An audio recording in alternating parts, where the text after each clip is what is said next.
¿Qué tal? Mi nombre es Brian García Reyes del grupo 4MV2 del grupo de máquinas eléctricas. Les expondré sobre los temas de circuitos en serie y en paralelo, corriente continua, corriente directa, corriente eléctrica, también lo que es voltaje y la resistencia eléctrica. Como recordamos, la corriente es el flujo de electrones que pasan por un conductor y el voltaje es la fuerza que impulsa a los electrones. Respondiendo a la primera pregunta de qué es la corriente alterna, bueno, esta en su definición nos dice que su magnitud y dirección presentan una variación de tipo cíclico. Esto quiere decir que la corriente la mitad del tiempo va a ir hacia una dirección y la otra mitad hacia otra dirección. Respondiendo a la segunda pregunta de qué es la corriente alterna o continua, como se le conoce, bueno, en la naturaleza son pocos los animales que pueden producir este tipo de corriente.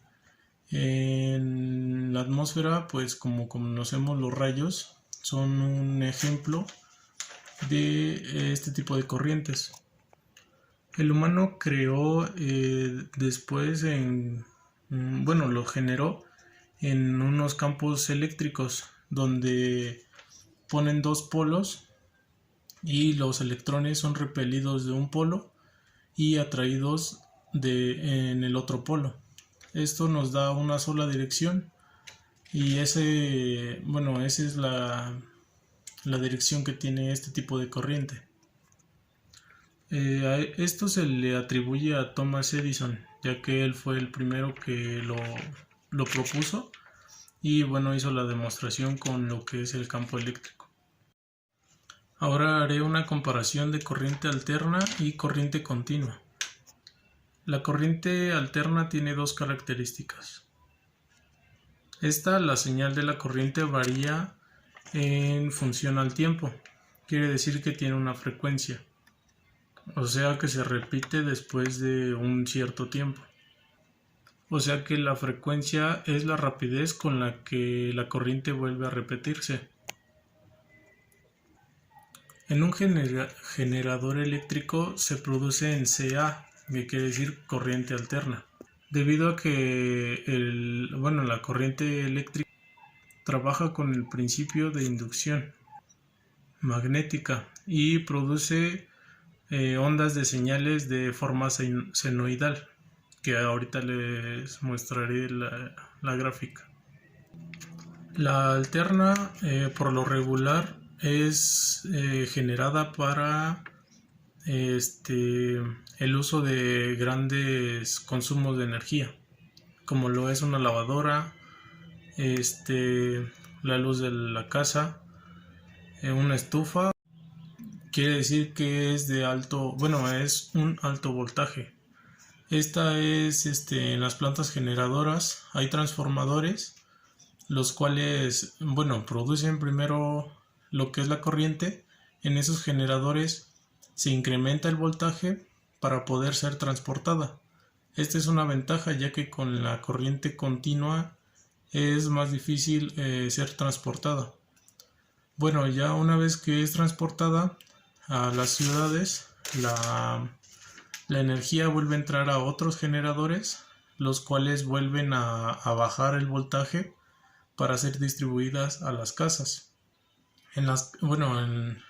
Como podemos ver en los postes de luz, a veces hay generadores pequeños o transformadores pequeños, los cuales son los que aún bajan más la potencia y hacen que llegue a nuestra casa nada más un voltaje de aproximadamente 120 voltios.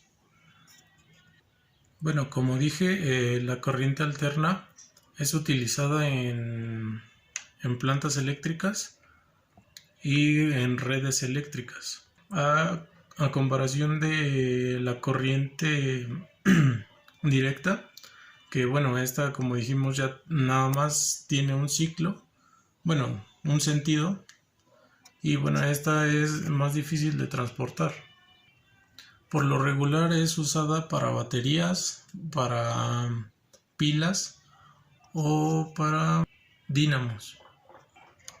En la corriente directa es específico que un polo, bueno, que los polos tengan su posición correspondiente, por ejemplo el positivo con el positivo y el negativo con el negativo, ya que solamente de esa forma fluye.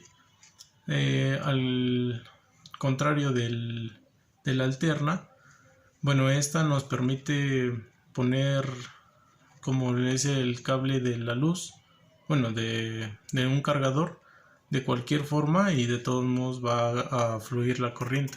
Esta no necesita forzosamente de colocar los polos correctamente. Bueno, aquí están las gráficas. Como les comenté, la corriente continua es un flujo de corriente que tiene una misma dirección. Esta no puede cambiar. Tenemos lo que lo genera, que podría ser una pila, y bueno, acá hay un foco.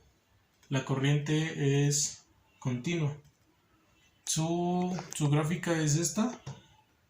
Se dice que la dirección y la magnitud son constantes. Como le dije, esta se genera, bueno, está representada o se encuentra en las pilas y en las celdas solares. Por otro lado, la alterna, esta es un flujo de electricidad que cambia de dirección y de magnitud. Aquí tenemos la fuente. Aquí hay una resistencia de cualquier aparato que tengamos, y esta puede fluir hacia esta dirección o hacia acá. Su dirección y su magnitud son variables, y aquí está la gráfica.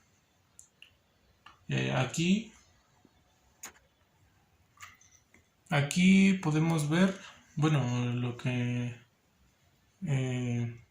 conocemos es que de aquí a aquí es una frecuencia, porque es la misma corriente, nada más que en otro lapso de tiempo.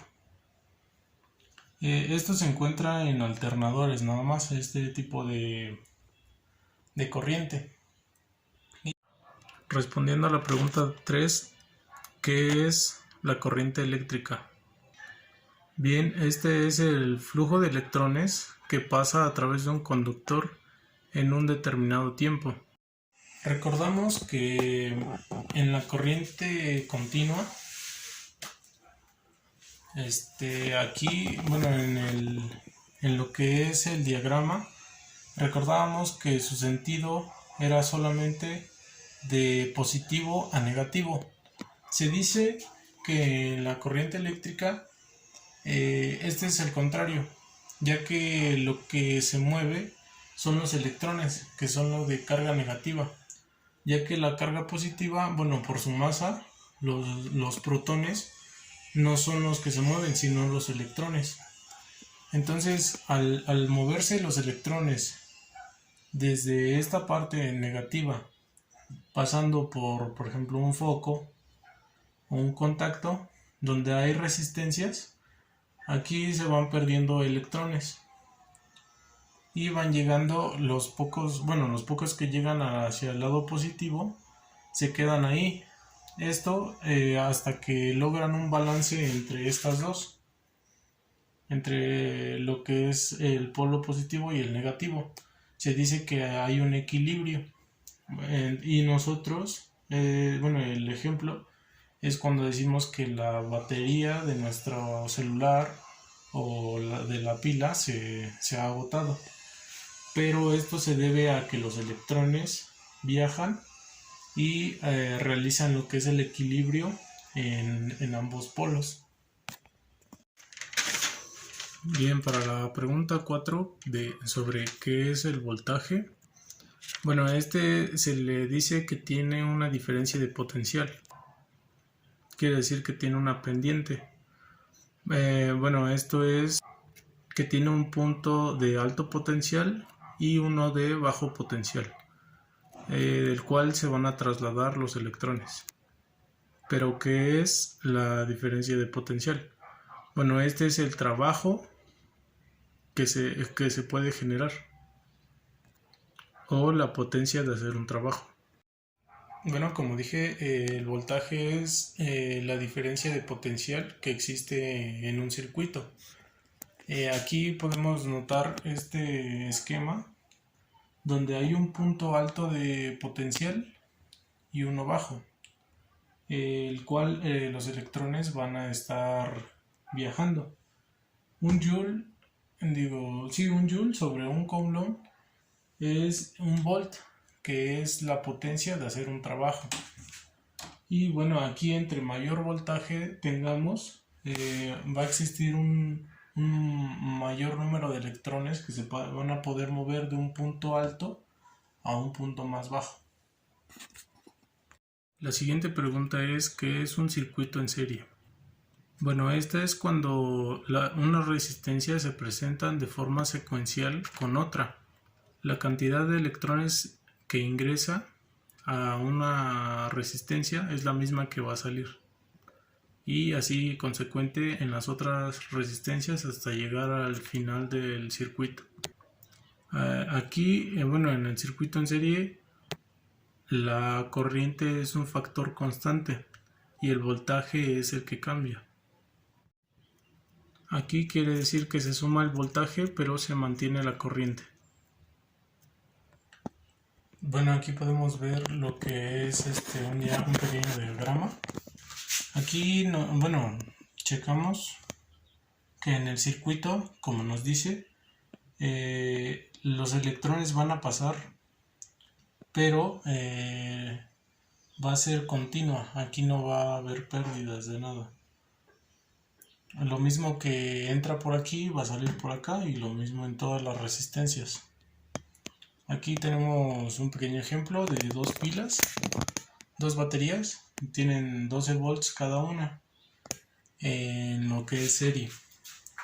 Aquí lo que va a hacer es sumar el voltaje, pero mantener la corriente. Aquí lo que se ve es eso. Por otro lado, en el paralelo, aquí sus dispositivos son diferentes, ya que están en paralelo a lo que es el circuito. Aquí van a pasar y se va a ir perdiendo un poco. En el pequeño esquema que tenemos aquí de las dos pilas, tenemos que se suma la corriente, pero se mantiene el voltaje de una sola pila. La siguiente pregunta es: ¿qué es la resistencia eléctrica? Bueno, esta es la oposición que recibe los electrones al desplazarse en algún tipo de material. La resistencia se mide en ohms y su simbología es 1 ohmega.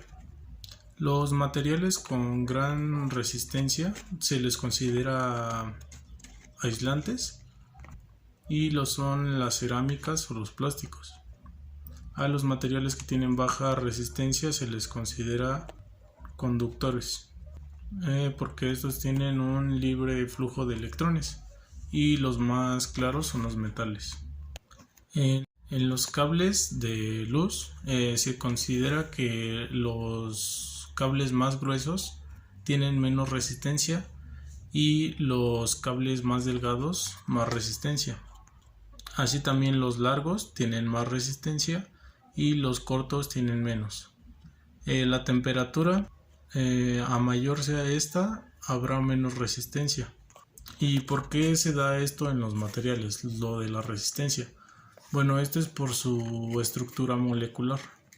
Mientras más esté ordenada su orden molecular, será más fácil que los electrones puedan moverse. Y la resistencia nos permite limitar y controlar la corriente y el voltaje que existe en algún circuito que tengamos.